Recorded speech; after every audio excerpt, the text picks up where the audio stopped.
Добрый день, дорогие друзья! Я приветствую вас на новой лекции канала «Жизнь после жизни есть, я знаю», который посвящен доказательствам жизни после смерти и устройству потустороннего мира, куда каждый из нас попадает по завершении своего земного пути, где и воссоединяется с ранее усопшими родными и любимыми и продолжает бесконечное путешествие по нашей прекрасной и удивительной Вселенной. Дополнительную интересную и полезную информацию за пределами лекций, ответы на ваши вопросы о жизни после смерти, познавательные статьи о потустороннем мире и даже мини-влоги о моей жизни вы найдете в нашем телеграм-канале. Ссылка на него, как всегда, в описании видео и на экране. К слову, в ближайшие несколько дней каждый подписчик нашего телеграма может получить в подарок абсолютно бесплатно очень полезную, утешающую, дающую надежду и волю к жизни книгу «Как пережить смерть близкого.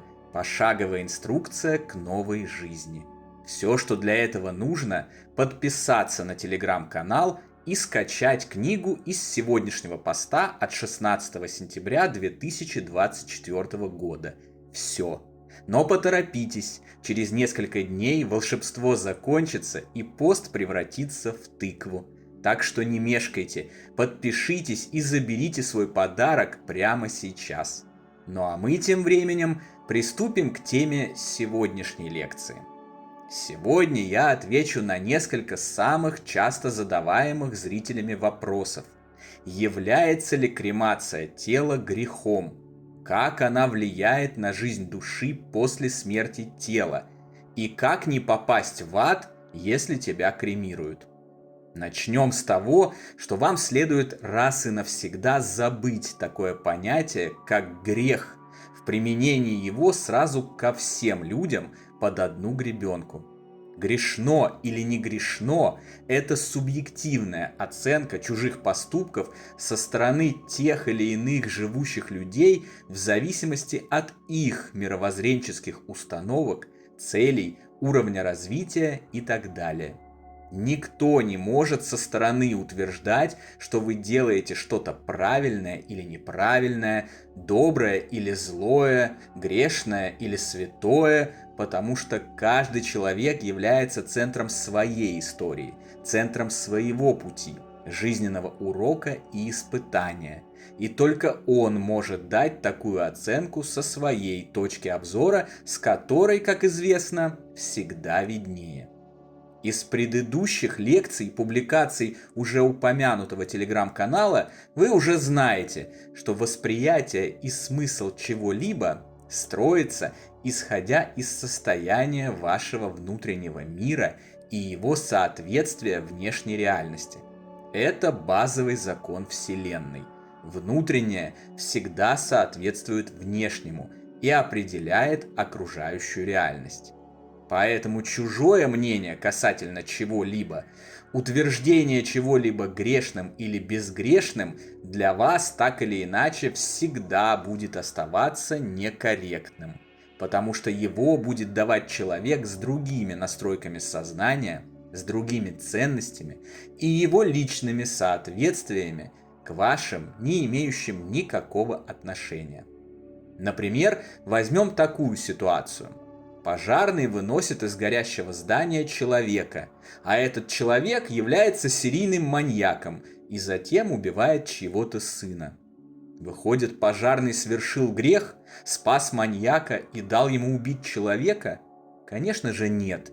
Пожарный совершил великий и прекрасный поступок, помог другому и не оставил его в беде. Но вот для родных убитого маньяком в их восприятии это будет безусловный грех. Или же возьмем защиту своих родных и любимых людей, в ходе которой пострадал нападавший на них. Если вы являетесь защитником, для вас это святой поступок. Но для нападавшего и его родных это грех. Цветок, сорванный с клумбы и подаренный любимой, для нее однозначно прекрасный и добрый поступок. Но для владельца клумбы, на которую он потратил много часов труда, грех. Подобных примеров можно привести массу, но можно и не заниматься этим бессмысленным процессом, а просто вспомнить Альберта Эйнштейна, который математически доказал, что все во Вселенной относительно, и вывел целую специальную теорию относительности. Это касается не только цифр и уравнений. Все, абсолютно все в сущем действительно относительно и корректно оценивается исключительно из точки отсчета системы координат, коей и являетесь вы и только вы. То, что для кого-то является грехом, для вас таковым не будет, и наоборот. Точка отсчета системы координат определяет все. Поэтому никаких грехов не существует. Это человеческие попытки загнать всех под одну гребенку, заранее обреченные на провал. Только вы определяете свои поступки как хорошие или плохие. Только вы знаете им истинную цену, как они повлияют на других, и только вы можете дать им корректную оценку. Еще раз, никаких грехов, которые можно было бы определить массовым порядком и описать одним смыслом, не существует. Все относительно. Следовательно, и кремация не может являться грехом только лишь потому, что кто-то оценивает ее таковой, исходя из своих мировоззренческих установок, своей веры и предпочтений. Точка. Теперь перейдем к тому, как кремация влияет на жизнь после смерти. Из обобщенного массива данных о жизни после смерти, тысяч книг, статей и исследований, ссылки на которые мы предоставили вам в любой нашей книге «Жизнь после жизни есть, я знаю», усматривается, что кремация является более предпочтительным способом похорон, нежели захоронение в землю. Это обнаруживают множественные совпадения и закономерности, которые и являются лучшим подтверждением искомого. Наши древние предки знали о смерти гораздо больше, чем современные люди, представители материального общества, которые от смерти всю жизнь бегут, прячутся и закрываются, то есть не знают о ней почти ничего. И вот эти древние люди, гораздо более сообразительные и знавшие о смерти на порядок больше, чем мы, мертвых предпочитали кремировать, а не закапывать в землю. Такой обычай был распространен по всему миру на протяжении многих тысячелетий существования человечества, и только в последние пару тысяч лет сменился на погребение в землю в гробах. Предвосхищая гневные отповеди некоторых граждан о том, что у русских не принято сжигать тела умерших, сразу скажу пару слов на эту тему. Многие заблуждаются, думая, что на Руси покойников всегда погребали в землю. Это не так. Сегодня все это пренебрежительно называется язычеством и покрыто флером постыдного иноверия, дьявольщины и ошибочных представлений о жизни. Но до прихода нашей эры предки современных жителей России тоже сжигали своих умерших и проводили определенные обряды помощи им в их посмертных путешествиях. Об этом существует множество свидетельств. Русы – народ, сжигающий своих мертвых. Подобные тексты мы найдем у восточных авторов, писавших тысячи лет назад. Вот, например, слова одного из них, Ибн Вахша, в его книге о набатейском земледелии. «Я удивляюсь славянам, которые, несмотря на крайнее свое невежество и удаление от всякой науки и мудрости, постановили о сожжении всех своих мертвецов, так что не оставляют ни царя, ни другого человека без сожжения после смерти». Славяне своих покойников не хоронили, а с древнейших времен, несомненно, с самого возникновения славянства сжигали. Археологическим подтверждением этого обряда является существование у древних западных и восточных славян многочисленных погребений с трупосожжением. Это пишет чешский археолог-славист конца XIX – начала XX века Любор Нидерле в работе «Славянские древности». Только одни эти древние знания уже выступают обоснованием того, что в кремации как минимум нет ничего плохого для жизни после смерти. Более того, эти древние знания прекрасно согласуются с современными исследованиями.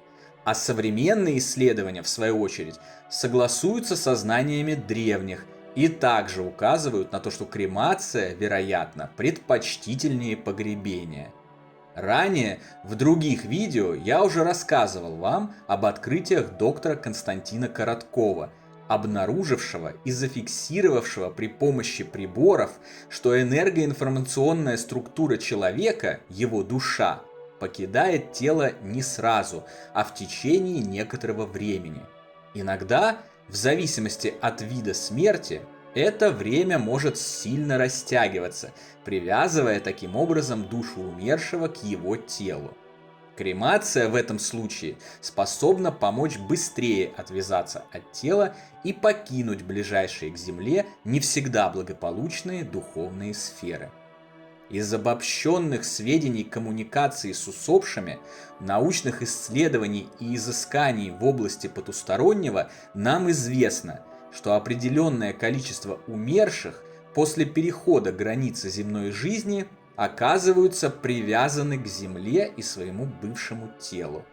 Это происходит в результате недостаточности или полного отсутствия знаний о жизни после смерти, или эгоистичной жизни на протяжении многих десятилетий, неправильного отношения к своему телу, алкогольной и наркотической зависимостей, актов зла, насилия и жестокости, совершенных умершим. Физическое тело, как инструмент низких вибраций, накапливает и концентрирует их, что также осложняет усопшему его переход. Кремация устраняет тело вместе с этой негативной энергией и помогает решить некоторое количество затруднений. Решить их все таким образом, конечно, невозможно, но задача живущих – помочь усопшим всем, чем только можно. А некоторые ошибки им в любом случае придется исправлять самостоятельно. Явление так называемых призраков на могилах, сны с просьбами умерших к живым с выражением недовольства их пребыванием в неудобном гробу, не в той одежде, не на том участке кладбища и так далее, также связаны с привязкой усопшего к его бывшей физической оболочке. Развоплощенный либо не понимает, что умер, либо зациклен на своем теле и вынужден постоянно находиться рядом с ним. Своевременное сожжение тела не допустило бы подобных случаев. Покинувшая тело душа, не обнаружив бывшей оболочки, вынуждена была бы идти дальше, даже при отсутствии нужных знаний, искать ответы на вопросы, обращаться за помощью к силам света и продвигаться на посмертном пути вместо того, чтобы на долгие годы застрять у своей могилы, пока тело длительно уничтожается естественным путем через гниение. Вот почему кремация – это лучший выбор для умершего в момент его ухода из земного мира. Разумеется, ко всему нужно подходить со здравых и разумных позиций. Выбирая кремацию, нужно помнить о том, что не стоит торопиться. С древних времен до нас дошел и обычай хоронить усопших не ранее, чем через 3 дня после их смерти. Этот обычай также можно объяснить постепенным исходом души из физического тела. Слишком раннее его уничтожение может повредить энергоинформационную структуру и привести к нежелательным для умершего последствиям. И хоть нет ничего критичного и окончательного, любые проблемы преодолимы, дополнительные осложнения на пути возвращения в наш общий прекрасный духовный дом никому не нужны. Исходя из всего вышесказанного, сам собою снимается и вопрос отправки в ад за кремацию. Кремация не является грехом ни в прямом, ни в переносном смысле, и не выступает негативным фактором на посмертном пути духа и в его размещении в одной из сфер духовного мира после того, как он покинет свое биологическое тело. За кремацию невозможно попасть в ад, что бы там ни рассказывали поборники этой истории и какие бы мнимые доказательства своим невежественным страшилкам они не приводили. Если вы уже кремировали своих родных и любимых, или сами планируете это для себя в будущем, ни о чем не тревожьтесь и не беспокойтесь. Не слушайте глупые выдумки и измышления о грехах и адах. Кремация или похороны – все в любом случае будет хорошо, если внутри у вас любовь, свет и добро.